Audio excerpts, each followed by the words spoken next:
Welcome back to the Puck Bunker. They brought us back for episode 2. The studio renewed us. They picked us up for the full season. I'm very excited to join my co-host Darren Boyce to get going with our second episode here. How you doing, Boyce? Doing okay. Still recovering from the weekend though. We Darren got married over the summer. Him and his wife got married out of town, and they had a big wedding celebration over the weekend, which I happened to be in attendance for. And we're recording a couple days later than we had planned to, but that's okay. We had a great time, honestly. London's such a fun town, and that's where we're actually going to start our show, because while I was in London, in the GTA, I guess, I mean London and the GTA for the Not weekend. the GTA. Well, no, but I went to the GTA during the weekend. Did I not? Fair. Okay. So you got to hammer me already. 5 seconds into episode 2. Man, it's going to be a long season. We're going to cover a few different things today. First thing, I did 3 games in person over the weekend. We're just going to chat about, and we each have 2 prospects that we're pretty excited about. Well, to varying degrees anyways. A couple guys we're excited about, a couple guys that we have some questions with maybe. But either way, we're going to get to all of that. But let's start off with the weekend road trip to London. I was able to catch three games, 2 in London. I saw Michael Misa and the Saginaw Spirit live and in person in London on Friday night. I saw Erie Otters, Malcolm Spence and the Erie Otters on Sunday afternoon, both in London. Unfortunately, Schaefer's still out. He's still out sick, so haven't been able to catch him at all yet since the Halinka, which is really unfortunate, because I was really hoping to see him after doing that drive. But that's okay. Still lots of guys to watch in that game. And then Saturday afternoon, I made a quick trip, about an hour and a half back towards Toronto, and caught a game in Guelph, and saw Kitchener against Guelph, and got to see a handful of other guys, a couple that I was familiar with and a couple that I was not. So Michael Misa, and Darren, you've seen him in person, so I mean you can chime in on this quite a bit as well, because I know you've seen him a couple times. But man, as impressive as he is on video, he's almost more impressive in person. Video, when we're scouting video, it's really, really good for about 95% of guys' traits, but there are things that you miss when guys are off screen, or you just miss for one reason or other, that on video, that I find that you have an easier time catching in person. So it's always good to back up what you see on video with the viewing in person, and sometimes they go together and you're happy, and sometimes they don't, and you have to take a second look. But everything that we talked about Misa in the first episode, I really stood out as well. We didn't give him enough credit, at least maybe I didn't. You actually kind of did, but I didn't give enough credit for his defensive game. But he was a turnover machine. I have steal written at least twice per period in my notes here from that game that I saw him in person, that he's forcing turnovers, most of which in the neutral zone. And he's so good at turning those into counterattack chances. Well, I think he was pretty good at that last year, if I remember correctly. The difference is when the puck's actually in his zone this year, he's more looking for offense, whereas they had a lot of other guys last year where he didn't have to do that. But I mean, I wasn't at the game. I haven't actually seen him live this year, which is, that's what I'm interested in seeing him hopefully soon. But I mean, every time we watch this guy on video, he looks incredible. Like, he looks really, really good. And there's some other guys we're going to review here soon, obviously, that are kind of in that tier of player. And so it'll be really interesting to kind of, compare them to see where they are, when we do our rankings, where they'll be. Yeah, and he even had a little bit more of a physical element. Like, he did throw. I know you mentioned specifically, like, he's not going to throw many hits, but he threw a couple hits. So like, he is engaging in that aspect when it's there. I don't think he's ever going to be a guy to go out of his way to run a guy over like a Bennett or Marchand, for example. But I mean, he's not shy. He's not soft by any means. And my God, is he dynamic? And that's the biggest thing that I've noticed from last year to this year, because he really did have a very good 16-year-old season last year. But the biggest difference for me has been that level of dynamic ability. And that's something that you're going to hear me probably talk about a lot over the year, when I'm comparing guys who I think could be very high end to guys who are maybe more borderline, or it's a lot of times for me, it's a dynamic element that could be missing, especially with smaller guys. Not that Misa's small, but he really has a dynamic element that they didn't have to the same degree last year. Last year, he was a threatening player whenever he touched the puck. And now it's, look out, whenever the puck's on a stick, God, something fun is always happening out there. There's the difference between a 16 and 17-year-old, right? Like that's just, it's a big difference in, development. And again, I feel sometimes, we had some recent guys, maybe Shane Wright, where people were, he was just kind of around too long and he didn't develop as much that people were kind of like, oh, maybe he's kind of like him. But he's definitely taken, he's taken the jump, right? Like he's taken this development jump, Yeah, which I think Shane Wright never really took. Well, and there are probably a lot of different reasons for that, but I don't,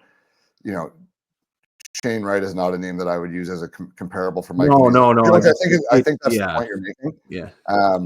But you are right though, because guys come on early, and I've seen it over and over again where you watch a kid at 16, who you think, wow, this kid's really good, and then the next year he looks like the exact same player, and that to me is a red flag when there's not a big jump between that 16 and 17 or that 17 to 18-year-old season. Like those are 2 years that there needs to be a noticeable jump in guys, because you do want to see that progression. You want to see that they're continuing on their development curve, that they're not just early bloomers who peaked were the first cohort of guys to really peak in their skills. And if you don't see that jump from 16 to 17, that's a risk. But man, there's been a huge jump for him. One other guy though that I think really deserves mention, and he was unbelievable in this game. Like if Misa was obviously the most talented player on the ice, and he was, this guy was the best in this game, had the most effect maybe on this game. He was all over the ice. He was getting under London's skin. He was making plays. He scored an unbelievable goal, and he was undrafted last year actually. And the kid's name is Christian Epperson, number 86 for the Saginaw Spirit. He's been Misa's line mate most of the year. So when you look at his totals, you're like, okay, this kid's already 18, got passed over in the draft last year. He's playing in a new league, and all of a sudden he's playing with the best player, and his offensive totals are off the charts. And you want to confuse those two and kind of put them together and say, okay, maybe he's only scoring points because he's with Misa. But Epperson put up points on that US. He came from the US National Development Program, and 2 years ago he had a pretty good year offensively. And then for whatever reason, last year he just never got going. And I really don't know why. I didn't look into it too much, but he had a very down year offensively compared to any other season he's played. So I'm not shocked to see him bounce back offensively. And for a lot of guys, it's a matter of opportunity. So where he may have been buried and lower on the depth chart on a strong US program team, he's now playing first line minutes in the OHL, and he's having the opportunity to showcase his skills. I'm going to say it right now. There's no way this kid does not get drafted this year. Well, I mean, listen, if something might have happened last year. Again, I'm not sure either. I mean, we'll have to review him more, but I mean, he's getting a situation that's good for him, and he's running with it. So, I mean, if you're going to put up points in the OHL, even as an 18-year-old, sometimes, that's just, you're going to get drafted. Like, again, if you play well amongst your peers, it's it's going to work out for you. And I do look forward to kind of watching guys like that. I mean, this is guys we could just kind of find, looking around, and it'll be interesting to see, where he, we end up seeing him ranked, or where some others even see, end up ranking him, or where he ends up actually going, in June, I guess. Yeah, and he was someone I was actually really excited to see live, because I had noticed him. I've watched 3 videos and now 1 in person, but the 3 games I watch on video of Misa, at least a couple times per game while I'm watching Misa specifically, this kid's catching my eye doing something. I'm like, okay, well that's a pro level play, or that's a pro level attribute that he has. You know what I mean? So what gives? Why wasn't he taken last year? And guys can have down years, and honestly, a lot of it is how you respond. and this kid, I think, is responding in the best possible way because he's absolutely he's putting up some really, really good offensive numbers, and he passes the eye test too, which is most important for me, especially when you're playing with a guy that everybody knows is good. Again, it's very easy to look at his point totals and look at his line mate and say, well, yeah, that's why you're putting up points. But people got to watch a little Christian Epperson, and I'm working on a video of his because I do think he deserves a proper feature. But someone that I've been very impressed with, and someone who got passed over last year, that looks like he's making it a mission to make sure teams know that they screwed up. Yeah, go ahead if you want to add something to that. That's good. Let's move to our next item. Yeah. So okay. So that was the first game I saw. I want to touch on the Erie game as well, just because there's a pretty high profile guy. Malcolm Spence played. Malcolm Spence played in that one. I don't know. I really like this player. He does a lot of things that you really like. From a projectability standpoint, I don't know that we're looking at a top 10 pick. I mean, we've both reviewed him, and I mean, there's a lot to like about him. I also question his upside. I mean, I'm not sure what offensive upside you're really looking for from him, unless he, again, maybe he takes a step here, later in the year. But I do agree with that. I'm not sure he is a top 10 pick. Especially there's some other guys, I guess, that we do like maybe a little bit. They're maybe ranked a little bit later in the first round that are more physical than him. But I do see why teams would like him. But if I'm a team that's, looking for offensive potential, I'm not sure that would be the guy I'd be taking. Yeah. And I agree with that. And it's not even the physical that I don't like, because I think he does play a hard game, but it's just, it's really hard to be a top 6 forward at the NHL level. It's even harder to be a first line player. And it does take a certain level, just takes a certain level of elite offensive ability to become that not everyone is going to achieve, which is not a knock on a player, because I do see a very strong and very safe middle 6 package here, where he's going to play on one of your middle 2 lines. And I think he could be a guy that you could probably put honestly in any situation, and he could play PK, and he can play maybe some harder minutes. But I do think that if you're looking for an 85 or 90 point guy here, that you may end up being a little disappointed. That's not him. But yeah, I do agree with you. Like, I think he could be a pretty good penalty killer at the NHL level. I think he can definitely maybe move up, your middle 6 or your middle lines, right? Like, I think that's definitely a possibility. One thing, I've seen him live a couple times. One thing I've always said is I'd like to see him shoot the puck more. It just, for some reason, he doesn't shoot it enough for me. I don't know if that's just when I see him, but I would like to see that more. And I'm not sure his playmaking is great. Like he makes some simple plays, but I don't know if he's, we were just talking about Misa, like, being dynamic. Like, I'm not sure he's going to make, create plays out of nothing, with his passing and stuff like that. That's, I think it's more of a guy that's going to, he's fine with chipping it in. He's fine with the simple passes. He'll play some hard minutes along the board, stuff like that, but it's not, I don't see, like a point per game guy or something like that out of him. No. And neither do I. And in terms of offensive ceiling, I look to a guy, and now I don't want to say these are even similar players, because they're not even similar players really.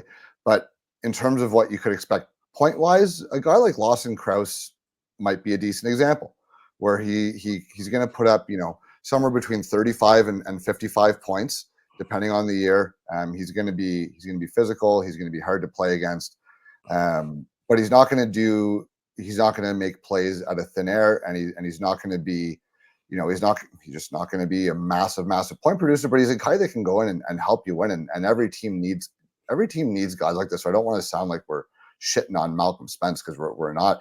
We both have him comfortably like no-brainer bona fide first rounder any single year, which is a huge compliment because, God, any guy in the world would want to be a first round pick if they could. So, but there's a difference between a bona fide first rounder and a bona fide top 10 guy, right? Which is where he seems to be ranked by a lot of people as of right now. And I feel like he's one of those guys where you're going to hear this over and over as he starts to slide a little bit down, and he's not going to fall crazy. He might fall from 8 to 22 or something on guys' lists, which is not a crazy spot, but it's going to be like, yeah, no, it's nothing he did wrong, nothing we don't like about him, just some other guy showed himself, and we think there's just a little more there, right? And I feel like you're going to hear that story, and I've seen it myself where I've been 4 or 5 guys that I've seen generally ranked a little bit lower than Spence, who admittedly didn't have as strong as years as Spence did last year, because he does play a mature game and he had a very good year last year. I'm like, okay, well, you know what? Spence is a great player, but I think this guy might just have a little more because of A, B, and C, and I bump him down one spot at a time, but not because he's done anything wrong or played poorly or you don't like him. It's just I do have questions about, if you're going to be a guy that's going to be between 45 and 60 points, is that a top 10 pick? To me, it's not. But it's if you get a guy that's going to be between 45 and 60 points is going to help you win games, that's a top 20 pick, right? But there's just a little bit of a difference there. Well, again, we will probably feature him here soon in the coming week, so we can look at him more. But that would be, yeah. I mean, if I think my pick is going to be a 45, 50 point guy, as a forward in the top 10 pick, I mean, that's probably, I'm not that, keen on that. If I have the 18th overall pick, yeah, kind of keen on that. Like that means yeah. my team, I have a decent team and I have a guy that I can probably plug into my roster pretty quickly and easily. Yes, and he's going to probably be able to play within 2 years because he does have a late birthday, right? 2 years, 3 max, because he plays a mature game. I'd like to see is a bit of an uptick in the skating department. That's one thing that I think, if he had that, could increase his ceiling a little bit and help him add that dynamic element. There was times where he's losing foot race and stuff that you wouldn't necessarily love to see. But that's something that can be worked on. But overall, I thought he did play very, very well in person. I was glad to get to see him in person finally, after seeing him on video a lot. But we'll feature him more in depth. But that was pretty much the extent of my road trip, and we've got a few guys that we'd like to move on to. And we're going to start with a guy that I actually got to see in person over the weekend that we haven't yet talked about. They did a full video feature on. I'm going to give a shout out to the big Utah super fans over at Clean Hits Hockey. They reached out to me and specifically asked how this guy was. So I promised him that he'd be one of the features that we did this week. And that's Henry Brzustewicz for the London Knights. So he's a 195-pound right-handed defenseman. And he's off to a pretty good start with London this year. He's got 7 points in 8 games to start the season, at least at the time that this is being recorded. No goals to speak of yet, but again, 7 assists in your first 8 games as a defenseman is pretty good. I noticed a lot. The big thing that I wanted to point out with him is something that we mentioned with Misa as well, that there's been a big improvement in his game from last year to this year. And that's one thing that stood out to me a lot. I did get the chance to see him several times in person last year. I think I had maybe 3 viewings of London last year in person. And I had a lot of questions about this player, but not because of his physical tools, but more so the decision making and the mental aspects of the game.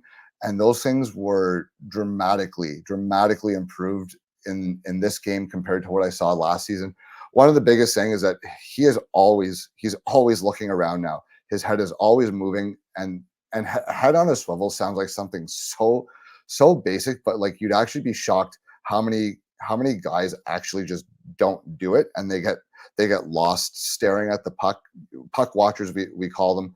They stare at the play and they lose their man, and they lose track of where they are in the play. And it's something that kills guys, especially at the junior level, over and over again.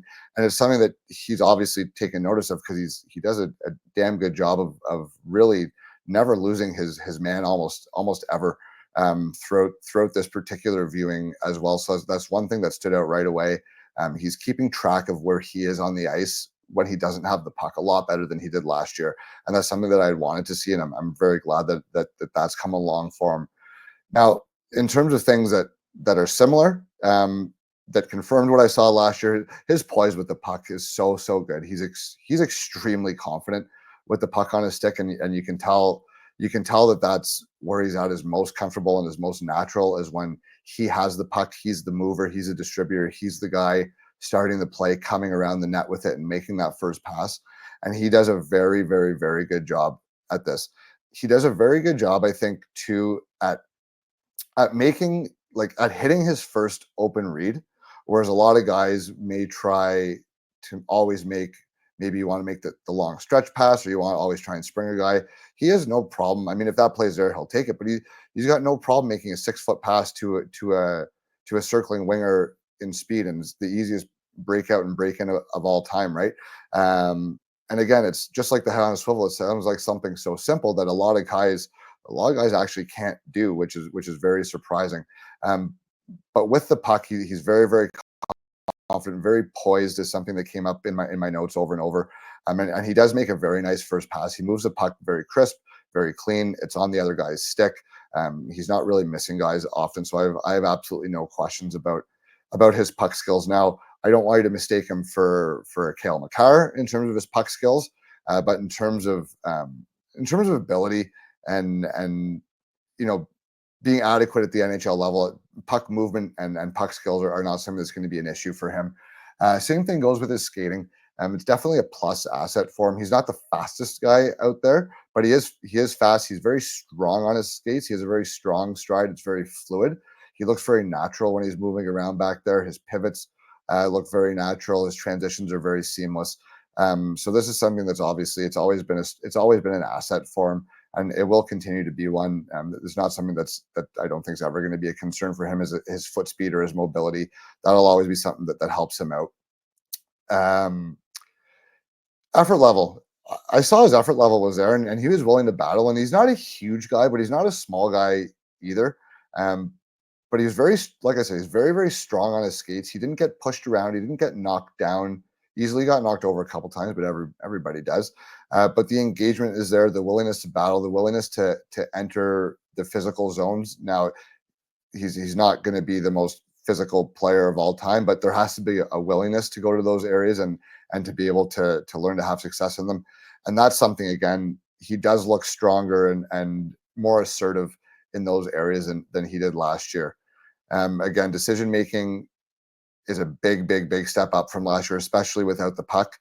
He looks much better. I did have questions about his decision making when I watched him last year that I didn't, at least in this one viewing. And you see guys in person, you never know. You could catch them on their best game of the season, their worst game of the season, or somewhere in the middle. So ideally, you see guys more than once, and you don't want to put all your stock into one viewing because of that, because everyone has good days and bad. But we can only base off what we saw. And again, in this particular game, his decision making and his hockey sense looked pretty top notch, honestly. I think that he played with Sam Dickinson in this game as his regular partner, and I think there's a lot of Dickinson type elements that are starting to enter his game, just in terms of the calmness and the lack of panic and the poise, and not getting caught running around, just being a little more quiet on the ice, but like quiet in a good way. And one thing I said about Dickinson last year is that at times he almost looked so calm and poised and quiet back there that he almost looked disengaged, which I don't think he is. I think he's a very engaged player, especially when the games get tight. But Brzustewicz didn't have that same quiet, I don't think, to his game last year, at least not from what I remember. And he's playing a lot more within himself, which is one thing that Dickinson is incredible at doing. He really does a great job of playing within his abilities and playing and taking what's in front of you and taking the looks that's given to you and not trying to force things. And that's something that I think Brzustewicz has really added as an element to his game that was really impressive. He was very steady, good in the D zone again. Kept good track of his guys. And another thing too that goes into it is the London factor. You don't, there is something to be said about playing for the London Knights because he's going to be developed properly. Whereas you can't say that for every organization in the OHL. But in London with the Hunters there, they're so far ahead of a lot of guys in terms of coaching and correcting and developing their young players that it doesn't surprise me that he took such a big step this offseason. And this is why we see it. And we're going to see it again this year. There's a couple guys that I look pretty raw in this game that I have a feeling are going to get drafted by the end of the year because they're developed so well in London. So Darren, you've seen this guy enough. So I'll let you add some thoughts to him as well. Yeah. So last year he didn't play a lot, but that was, again, I want to say they had a pretty set top four that played a lot of minutes for them. So, I mean, he got traded there too. I mean, he was I think he was a first round pick to the 67s, and London traded for him. And I want to say he probably asked to be there. I want to say that's probably what happened. So, I mean, they would have been on board with that, type of development curve for him. So comparing him to last year, I mean, his decision, even early in the season too, because Dickinson and Bonk weren't there, and he was playing a lot of minutes without those guys there. Even early in the year, he was trying to push the offense maybe a little bit too much, especially, the first couple games of the year. He did pick up points, and he was playing in a lot of situations. But this game here, this looked like a professional defenseman here. And there's really good puck moving ability here. Now, again, we're not looking maybe at like an 80-point defenseman, but there's a right-hand shot defenseman who isn't small and can move the puck. So, I mean, if he was going to play like this, he will move up the draft board. He will Say it. Have an eye on him. Yeah, I'm not going to say it yet. Say it. He's probably a second-round pick right now. That's probably what he is, I would say right now. He can move into the first round if he's going to play in London and play with Dickinson all year and play well. I mean, that is possible. Now the question, the questions I do have about him again: can that decision making stay consistent? I mean, that's what you kind of want to look for with him. The other thing is with his skating, he has good forward skating.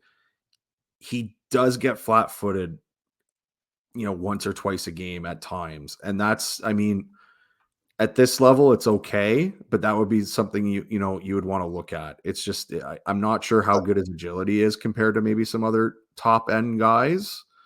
But there's definitely a player here, and he's, there's potential here to be a good player. And he's good. And plus, as you said, he's playing for London, and he's got 2 more years to play in the OHL, where he's probably going to be their main guy, and he will end up developing more offensively as well. So there's definitely some runway here for him to, to move up the board. Yeah, I agree. And I don't want to compare him to some of the other top guys. Like it's not fair to compare him to a guy like Schaefer, for example. You know what I mean? Like it's just not. But based on this viewing, and this is the first time that I would say this about him, in this game, he looked like a first round pick. No question about it. But again, to your point, that's probably the first time that I've watched him and said, okay, this is a first round pick. Prior to that, I wouldn't have said that. I would have been more on the second or third kind of round thing because he had some physical tools, but I had some questions. But again, if he keeps playing the way he did in this game, where it's make pro style plays, which honestly, pro style plays for the most part just means simpler a lot of the time. So if he continues that, I mean, there is room for him to move up. And again, I think you probably hit the nail on the head. If there had to be a ranking put out today, he's maybe a second rounder. But geez, I mean, like you said, 6'1", 195-pound right-hand defenseman who can move the puck and skate. Like as long as he's not brain dead out there, that's an NHL player. And I liked his decision making and his hockey sense in this game, and he's surrounded by the right type of guys for him to learn the more nuanced things that maybe he was lacking. And I don't see why he couldn't be a first round pick. Like if this game that I saw is his new normal, he's a first round pick. We just need you need to see it more. That's all. Because I know I haven't seen it a lot, but there is something here with this player. Like there is, No, and I that's the completely, point, right? Like completely agree. he's still a young player. I mean, he was, I think he went to the U.S. camp for the Holinka too. Like, I don't think he actually played, but I mean, he did. Or at least he was invited to camp for them. I mean, he's not off the radar. I'm like, he is. People know who he is. He can. Oh yeah, Like, yeah. he's definitely a He's a guy. legitimate and legitimate NHL prospect, Yeah, and honestly, I think most teams are looking to add a guy like this to the prospect pool. yeah. Righties are hard to come by. So again, shout out to Clean Hits Hockey. If you guys are a fan of the Utah Hockey Club or you'd like to know more about them, these guys do great work. So please check them out, and thank you guys for sending in the question. And if anyone wants to see features on specific guys, we're happy to look into them and share our thoughts. So thank you guys again for sending that in. And with that, we're going to move on to a guy that Darren has here that he'd like to feature, which is Justin Carbonneau. Awesome. So Justin Carbonneau, he plays for Blainville Brossois Armada. He's a 6'1", 190-pound right winger. This year, as of today, he's played in 11 games, 7 goals, 9 assists for 16 points. And he's a November 2006 birthday. So again, he's one of the older players in this draft. So his pros, I would say, are skating. He looks in general pretty fast. He causes issues, with his speed for the other team's defenders. He noticeably does pick up steps on guys, and he can utilize his speed for power play entries and stuff like that. The team's definitely trying to feature him that way. And he does seem quite shifty and have pretty decent agility. So I would say, I would state that he is shifty. That is a good way to maybe put it for him. And he does have a pretty good shot. I mean, it's decently dangerous, and he's willing to shoot it. Maybe a little bit too much. He's willing to shoot it, but that's, again, I'd rather him shoot the puck more than not shoot it. So that's, I'm happy with that. He does have some decent puck skills as well. There's some ability to make moves at speed. He'll challenge defenders, and he'll make some pretty slick plays at high speed. He does use his body to shield the puck, and now the downside is he's a little overconfident at times, so he'll turn it over, because he thinks it can beat that man when he probably can't. So now with this player, I do have some improvements that maybe need to be addressed before the year's out, or for him to move up the board anyway. So physicality, he's not physical really at all, I would say. He doesn't really engage in much of the rough stuff or, many hits along the boards. His effort, is great when it's in the offensive zone or looking for an offensive chance. But when it comes to the D zone, I would say his effort is, not the same. I would say it's quite minimal. He's the last man back a bunch of times, and he leaves assignments pretty regularly. So, I mean, we'd like to see some improvement there. He does lose puck battles pretty regularly, and I'm not sure of his actual physical strength. When he's in a battle with some other players. His D zone in general does need improvement as well. He's rarely in the right position. He does coast around in that zone a lot as well. Loses assignments looking for offense, so he blows the zone a lot. Again, leaving his man open. There's multiple occasions where this led to goals for the opponents. He does overcommit as well when he does come back, so he's not really recognizing the man he needs to be taking. In the offensive zone, well, he's good at finding opportunities in the zone. He loses the puck too often, trying to make something happen. So he's not making the simple plays. I mean, a professional team would like to see him maybe make simple plays more like chips and maybe dump it in more often, where he's just trying to beat his man either with a pass or, with a deke, which isn't really working, and it just results in the play dying. Um, he does make some decent power play decisions, and I don't mind him on there. But again, he will overdo it at times and tries to make a play out of nothing when it probably wasn't the right read.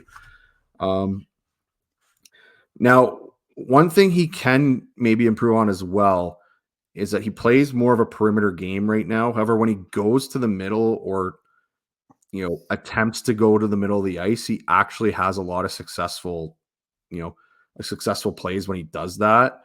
He scores in that area a lot, but he doesn't go there. I'd like to see him go there more. Um, and again, I'm not sure how good he is at anticipating ozone play. He kind of goes to spots where guys can't get the puck to him. Uh, and then with his passing, I do question his vision a bit. He misses a lot of good options, kind of in his kind of tunnel vision. So he kind of just makes one decision and goes with it. And it doesn't, if it doesn't work, it doesn't work. So say overall, I see right now he's kind of ranked maybe late first round. I understand the offensive upside that teams would like with him. But there's a lot of improvement which needs to come, I don't know if he will stay in the first round. I think he would be more maybe a team, some team takes a shot at him in the second round, maybe some team that's, lower in the standings, picking 38th, something like that, there's a high upside offensive guy here that we could, I guess, improve in these areas that, we could take a shot on. And I'm also not sure that his top skills really translate that great at the NHL level anyway. His shot and his speed, while they're good at this level, I'm not sure if they're, you know, above average in the NHL or if they're kind of average at that level. So for me, I would say he's more of a second rounder to me. But again, he's going to play, um, in this Canada US challenge that they're having here soon. So, I mean, we'll see how he plays when he's playing with his peers. And again, there's lots of room for improvement. So, I mean, these guys can improve, a lot as the year goes on. So we'll see see where he ends up later in the year. Yeah, and I think that's a good assessment overall. For me, he seems very much like a boomer bust guy that could have a very high ceiling, but an almost non-existent floor, just because of the way he plays. The talent and the offensive ability are very apparent when you watch his game, especially at the junior level. Like a lot of the times, he actually can just do whatever he wants out there, depending on his opponent. He does have that level of ability to dance 4 or 5 guys in a row at the junior level. But the problem is when you actually try to do that all the time and you don't use your teammates the way that you should. And I find a lot of the times he's passing because he's run out of personal space, and he's passing because he's exhausted all this skating ice he can find, and it's 3 guys are closing in, so it's dish the puck. Whereas he's not really looking to use his teammates as a primary option. It's more wanting to be the primary puck carrier, which is fine, but you can't do it all the time. Now, that said, guys change their games all the time. Guys change their games all the time in order to play the way that they need to succeed at the NHL level. And to your point, that's probably what you're saying, where a team's going to draft him, noticing the skill and the talent and the ability, and hoping they can clean up some areas. He's not crazy small. I don't think he's necessarily soft. And I think if he wanted to change his game, he has the skills. I mean, he has the feet and the puck skills. And if he was willing to be a little bit harder, he could probably be a very good bottom 6 player if he chose to play that way. But the style that he plays right now is basically top 6 or bust. So if you're taking this guy in the first round, you better be damn confident in the person, because you're going to have to work with him. But that said, if you do work with him and you can get his talent out of him, we're looking at a guy that could easily fit in scoring wise on a top 6. Well, again, it's also October, right? So, I mean, we'll probably view him again later in the year. We'll see what if he's improved, at these skills at all. But right now, I mean, that will be, there are some flaws right now, with the player projection. So that's, I mean, to me, I mean, I tend to have a little bit of a bias, towards the bigger, making the easy play type guys. So again, full of, so everyone's fully aware. I can be hindered by that, but that's, I mean, he plays a little bit too much on the perimeter for me. I mean, that's probably what I would say for that. He doesn't really go to the hard areas, but as I said, if he does actually go there, um, he can have some success. And as you said, he's not small. You just want him to, maybe kind of play a little bit bigger. I guess, is what you're looking for there. Yeah, but Play he like he because like is his own, the size he is. when he does go to the like you said though, when he does go to the harder areas, he does have to because he's not a small body. So if he gets to the next level and teams are like, look, we don't see you as a first line player, we see you as a second or third line player, but we need our third line players to do this. And if he buys into that, there's nothing about his physical attributes to me that suggests he couldn't develop those areas of his game. It just matters if he wants to or not. And the criticisms that we're saying, they're not uncommon at all for teenage guys who are extremely good offensively. These are very common things to have to work on. But he does have to work on them. So for me, this looks like a guy who would fall most years somewhere between 20 and 40, because he has the tools to probably be a pick between 15 and 20, and maybe the statistics at the end of the year will probably suggest that he should be a top 20 pick.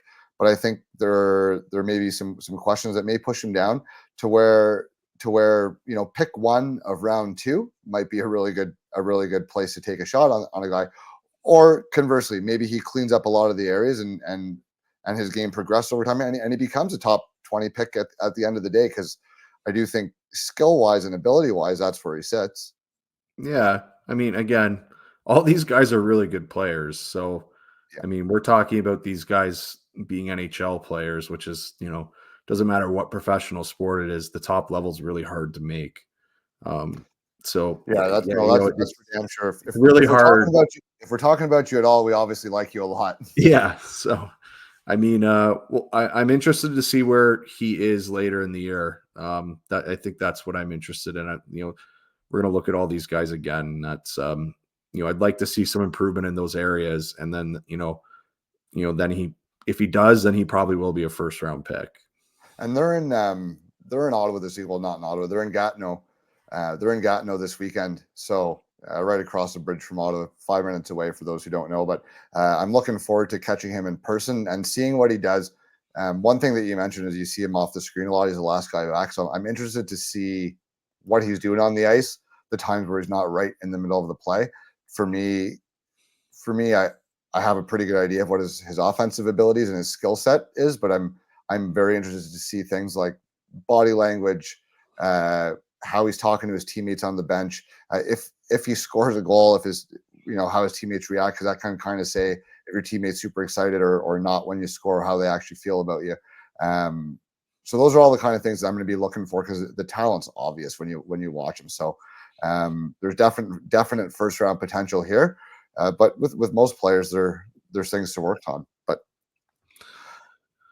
let's move on to another guy that I'd like to feature, who is from playing someone that I've gotten to see a lot already earlier in the year, just because he's playing for the Ottawa 67s, and that is Cohen Eshkokigan. So I'm going to roll the video here for him. He's a 5'10", very undersized, and it's very rare you're going to see me this excited about a 5'10" defenseman. 5'10", 165-pound right-hand D, hails from Manitoulin Island, Ontario. He has 1 goal and 5 points through his first 9 games, which doesn't jump off the page at you just yet, but it will. The biggest thing I noticed with him, well, one of the biggest things, there's a lot of things I like about this guy, but his poise with the puck and his confidence with the puck are are absolutely outstanding. Now, I was going to save this till the end, but I'm just going to say it at the beginning. He's 15 years old. This kid. He's born November 19th, 2008. His 16th birthday is coming up. Happy early birthday, Cohen. If you happen to be listening, you're probably not, but happy early birthday, anyways. I don't know that I've seen a 15-year-old defenseman in the OHL look like this ever. And this is the 7th year that I'll be scouting the OHL, and I have yet to see a 15-year-old kid, especially a defenseman, come in and look this confident and this poised, and his decision making, like for his age. And everything that I'm saying here is relative to his age. So please keep that in mind, because you may watch a video and be like, okay, he looks really good, but like he's 15 and he should not look this good. There's at times he looks borderline dominant with the puck on his stick, and there's times in the games, and the 67s have a few defensemen who have been drafted to the NHL, and they've got a few others who are very experienced in the OHL, who are very, very good OHL players. And there's times that this kid looks like their best, not just their best potential pro defenseman, but their best defenseman already.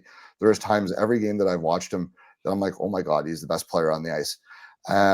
His skating and his escapability are next level for where he is in his development. And the dynamic element, he truly has a very dynamic element to his game. And when I say dynamic, I'm talking about the big names: Fox, Hughes, McCarr, Hudson, Perek. I do think that this guy, in terms of his skating, his escapability, and the offensive upside that he displays at this age, not to put that kind of pressure on a 15-year-old kid, because man, those are some big names, and a lot has to go right in the next 3 years of his development. But if he keeps taking big steps each year, like a lot of players tend to, leading up to their draft year, the sky's the limit for this kid, especially offensively. I mean, he's already playing the top of the umbrella on their first power play unit, and they have a guy in Henry Brzustewicz who's done a very good job in that spot for the last couple of years, who's now oftentimes moved to the flank and on one of the wing positions on the power play, for various reasons. But one of the reasons is because how confident and how skilled and poised Ishkokigin is with the puck on his stick in the offensive zone. It's really impressive what he's been able to do so far. And he's 5'10", 165 pounds, so he's small, but he's the furthest thing from soft. He'll go in and he'll battle, and yes, he's not strong yet, so he gets out muscled by bigger and older guys, which is going to happen, but he's in there. He's battling. He's not shying away. He's asserting himself. There's a couple times I noticed where guys will give him a hit that he doesn't like, or maybe a late shot, and you see, I noticed this with Perek a lot last year. He's got that prick in him where a guy gives him a shot and he knows the ref's not looking, he'll whack him in the back of the legs and let him know that, like, hey, you know what, you're not going to push me around just because you're bigger. And I see a lot of that screw you attitude with this Ishkokigin, and I absolutely love to see that, because when you're a small guy, guys are gonna test you, and they're gonna try to push you around, and you may get hit, but the important thing is to not get hit without giving it back to a guy, and he does that. So he's not scared of anyone, I don't think. Defensive reads, they need some attention. He can get a little caught sometimes, but again, he's 15 years old and he's already playing in the top developmental league in the world. Like I said, I think his high end upside as a puck mover is right up there with anyone I've seen, especially at this age. Even for a 16-year-old, it's as good as most that I've seen. He's not eligible till a 2027 draft, so he's still got including this year, 3 full years with the 67s, and he's going to finish probably somewhere around a half a point a game, maybe a little bit better this year. But what's that going to be in 2 years when it's his draft year? Like, he could put up some gaudy offensive totals, and I really think the sky's the limit for this kid. I think what was noteworthy is that you and I went to a game like a couple weeks ago in Ottawa, and I purposely didn't look at the game sheet before the game. I just didn't want to know who the players were. And he did stand out. I thought he was their best defenseman. And then I looked at the sheet and, like, this guy's 15. So that's, Yeah. I mean, that does say something, and he should. I mean, he's going to put up a lot of points in a couple of years. I don't think that's. He might put up a lot I of don't points think this that's year. unrealistic. He's going to put up a lot of points. He's playing 22 minutes a night right now. Yeah, but I mean, 22 minutes a night on a team that's not like they're not great, but they're not bad. Like you shouldn't have a 15-year-old playing that much unless he's that good. Well, they have an NHL pick who's an offensive guy on their team, and I'd argue he's a better defenseman than him. But that's, I mean, we don't have to get into that. But that, I mean, now they are. I mean, when we were there, they were playing with the overage defenseman, which I mean is probably smart. He was playing with Mitch, yeah. They're probably he's their most steady guy. Yeah, I mean, he's the right partner for him. Yeah, exactly. So, I mean, he made good decisions. He wasn't sped up or anything, especially that's what you kind of see with young guys in a new league that they kind of speed up their, they're missing guys and they're just, the game's too fast for them. Game wasn't too fast for him. And that'll probably just slow down and then he'll get stronger. He's not going to get weaker. So, I mean, no. And what if he grows in that? And like, I don't know where he is in terms of his personal physical development, but at 15, he could grow a couple more inches still. Like he may not be 5'10" forever, but even if he is 5'10" forever, I honestly don't even care. I mean, if he's even a 6-foot defenseman, he's gonna put up over a point per game in his draft year. So, I mean, it's good. Like, unless something happens, obviously. I mean, there's injuries and stuff like that, or maybe he starts taking some big hits. Because again, I've said that before. It's kind of what you run into as a small guy. You get caught a couple times, and that kind of changes how you play. So we'll see. I mean, he's going to play. Obviously, that's going to happen more if he's playing 22 minutes a night. But yeah, I mean, he didn't shy away from stuff. So, I mean, I agree. The kid can play, and it is noteworthy that he's 15.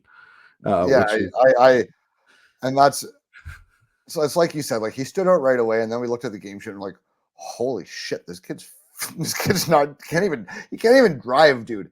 But he's driving. He can drive the play at the OHL, which is crazy because there are times, like honestly, like you can tell he really thinks the game well, and he's already good at baiting guys and like doping them in and making mistakes, which is like to be able to outthink guys 3 and 4 years older than you that might even be like, he has a skating ability and the quickness, but a lot of that you're born with that ability. But to be able to learn so young how to outthink guys is, to me, that's like almost the most impressive trait that he has, was how his ability to think the game and read the game so young.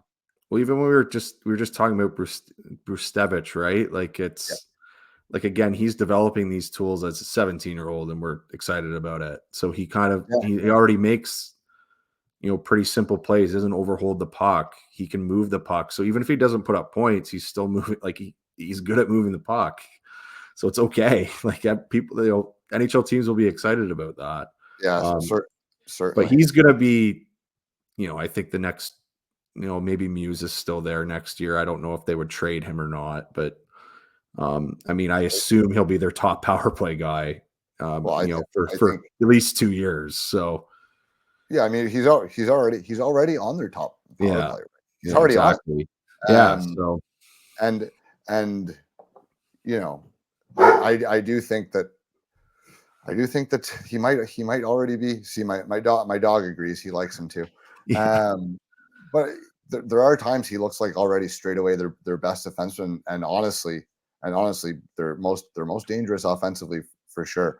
He's been unbelievable. Can't say enough good things about the way this kid started his OHL career, and I'm really excited I get to watch him in my backyard for the next 3 years at least.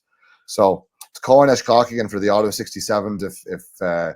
If you live in the Ottawa area, or if the 67s are coming to your town, honestly, he's worth checking out even 3 years in advance. That brings us to our final player feature of the episode, and I'm going to turn it over to Darren Boyce. He's got a video lined up of Roger, don't call me Lightning McQueen. So, Boyce, your thoughts on Roger McQueen? All right. So, McQueen is a October 2006 birthday. He plays for the Brandon Wheat Kings. Kind of play. I think he's playing more center with them than he is as the wing. He's 6'5", 190 pounds, so he's a very large, large body, especially at this level. Uh, During the season so far, he's played 8 games. He has 8 goals and he has 3 assists for 11 points. And he started the season with a 4 goal game actually, which definitely got some people talking. Unfortunately, he just got injured, so he did get named to the Canada US Challenge team, but I don't think he's going to be able to play, or it's at least in question if he's going to play. So some positives with this player. His best skill is his individual puck skills. He's such a big body and he has such a long reach. His hands are really good in close, and he's able to get around defenders and create for himself pretty regularly, which is really impressive at this level. It doesn't happen with a lot of even really good players. So it's very unique in that way. He can also use his stick, get to a lot of pucks, whether that's kind of in a defensive area or even loose pucks. He does get a stick on pucks a lot, which is something you do want to see, with a future professional player. His straight line speed for a big guy is pretty evident. He's definitely not slow. So that's good, especially a guy at that size. And his shot, he has a pretty good shot. I would say it's above average for sure. The other thing with his reach, when he gets in close or, he is taking a shot, he can shoot from some very unique angles, which will puzzle goaltenders. There's a couple goals, he scores. It's kind of an awkward shot, but he gets a lot on it and gets it up really quickly. So that's pretty impressive, actually. And he does play the power play. He's kind of in the one-timer spot, which that says to me that the team obviously thinks that's a weapon. Haven't seen him score on it that much, but I'll take their word for it that, that is their number one option. So he's decent at face-offs as well. He definitely battles. Need to maybe improve his physicality a little bit, but he's still, he will throw his body around. And it did get better as the season went on, where he was kind of using his size to, get himself pucks and get in better situations. And his defensive zone, again, it's inconsistent, but there's some instances where he's kind of rushing, blowing the zone for offense. And he does have some, kind of lazy, I guess, maybe getting back in the zone, or just, some lazy plays that he makes. But other times, he does have a good effort, and he does get a stick on a lot of pucks. So, I think there is something there that he can be taught the D zone and can play in that area. I don't think it would be too big of a problem at the NHL level or with NHL teams. I think it's something that can definitely be worked on. For me, my concerns, it's kind of his agility and his quickness. He does seem to struggle with pivots and direction changes. He seems a little slow that way. And he does fall a lot, such as, I know it's a running joke, but we used to say that Bobby Ryan used to fall a lot, right? It's kind of that regard. He seems to be on the ice a lot. He has shifty hands, but not shifty feet. I think that's kind of what I would say right with that. The other thing that kind of worries me is his passing and his playmaking. He's kind of a scoring centerman. He's not really a playmaking centerman. So he's great at finding looks for himself. He's not really great at creating for others, and he makes a lot of poor passes and kind of turnovers. He's just late making the read to, pass to his teammates, finding guys open like that. He's not as comfortable shooting from his, I guess from the right wing versus the left. He's just kind of he's really comfortable on the one side. He's slow. Yeah, he's slow at finding passing lane, and he skates the puck into traffic a lot, overholding it. So I do question whether he can compute the game, especially at the next level. You'd like to see him kind of recognize guys a little bit quicker, especially when the game speeds up. And the other thing too, yes, he's really good with the puck, on his stick, but he does leave the puck exposed a lot, and the D can deflect the puck. So Again, he's playing WHL defenseman. He can kind of get away with it right now, but if he's going to play in the NHL, I'm not sure. It's just something you probably have to improve on. Overall, I understand why pundits and teams like him. He's a massive body, and there's a lot of potential there to for there to be a good player. Are we pundits? Are we pundits? I guess we're pundits. I think he might be a little bit overranked right now, though. I've seen him maybe even a top 5 list. I don't know if he's top 5, maybe potentially he's top 5, but there are some flaws here that need to be worked out. Especially, I would like to see the playmaking get better. He's probably a top 10 pick, but he would be, closer to 10 than 5 for me. But again, there's a lot of potential here, and he can improve. And as well, he's going to play amongst his peers. Hopefully he plays amongst his peers anyway. And he has been successful amongst his peers in the past. I think he played in the Holinka last year, and he did pretty well. He had a fair number of points last year. So, I mean, this is a guy that probably is a little bit of a project for a team. It's maybe the class of the bigger guy kind of takes a little bit longer. But again, there's just some flaws here. So for me, I mean, we've kind of done, say Misa, already. Misa's definitely ahead of him for me, which, hasn't been the case everywhere. So, yeah, I mean, he's definitely got some, high end ability, but some things to work on. Yeah. And those are all good points. Just to play devil's advocate a little bit, when's the last time that you saw a guy, was he 6'5", 6'6"? When's the last time you saw a 6'5" or 6'6" center that could shoot the puck, pile up a ton of points, has played internationally all the way up, and has looked really good, and at times dominated his peers at high level competition? When's the last time you saw a guy like that escape the top 5? No, I get it. I get why. I understand that. The thing is, though, with those big guys, they're usually pretty good playmakers. I think that would be my counter to that. I mean, I think of a guy like Joe Thornton, right? Like I remember when, it's a long time ago, but he was a massive guy, and Still is. he still is. But I mean, he could compute the game, right? And that's what you're kind of worried about is, especially with a big guy, like you want to be able to compute the game quickly, and that's kind of what we're a little bit.